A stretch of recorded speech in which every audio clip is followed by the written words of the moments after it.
Milestone ট্র্যাজেডির ২ মাস পর আজও বিচার আর ক্ষতিপূরণের জন্য লড়ছে ক্ষতিগ্রস্ত পরিবারগুলো। জাতীয় প্রেস ক্লাবের সংবাদ সম্মেলনে তারা মাইলস্টোনে প্রশিক্ষণ বিমান দুর্ঘটনায় রাষ্ট্রের চরম অবহেলাকে দায়ী করেছেন। এ সময় তারা এ ঘটনায় আহতদের সুচিকিৎসা ও পুনর্বাসন আর নিহত পরিবারকে ক্ষতিপূরণ দেওয়া সহ মোট ৮ দফা পেশ করেন। বিস্তারিত সিরাত আল মুস্তাকিমের রিপোর্টে।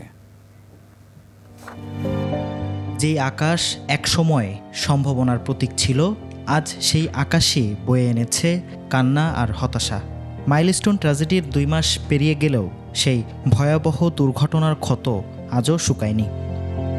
গত ২১শে জুলাই ঢাকার মাইলস্টোন স্কুলে বিমান বাহিনীর একটি প্রশিক্ষণ বিমান বিধ্বস্তের ঘটনায় আহতদের সুচিকিৎসা ও পুনর্বাসন আর নিহতদের পরিবারকে ক্ষতিপূরণ দেওয়া সহ মোট ৮ দফা দাবি নিয়ে জাতীয় প্রেস ক্লাবে সংবাদ সম্মেলনের আয়োজন করা হয়।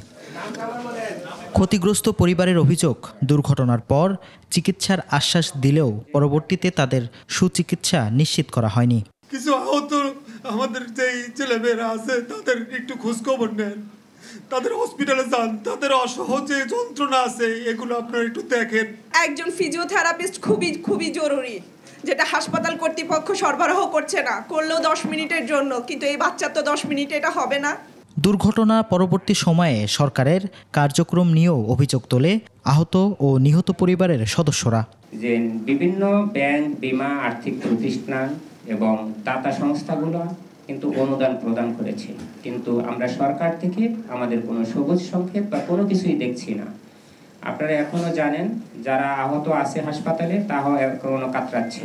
নিহতদের বাবা মারা তার দেশ কি দিল, নিহতদের কবরের পাশে বলতে পারে না। আমরা আমাদের সন্তানদের আশা এখনো দিতে পারি না যে আসলে তাদের ভবিষ্যৎ কি। তারা বলছেন মাইলস্টোন ট্র্যাজেডি শুধু একটি দুর্ঘটনা নয়, এটি অবহেলার এক করুণ পরিণতি। তবে সরকারের দ্রুত ও কার্যকর পদক্ষেপই পারে এই পরিবারগুলোর কষ্ট কিছুটা হলেও লাঘব করতে। এই পরিস্থিতিতে যদি আমাদের পাশে আপনারা না দাঁড়ান, কারা দাঁড়াবে?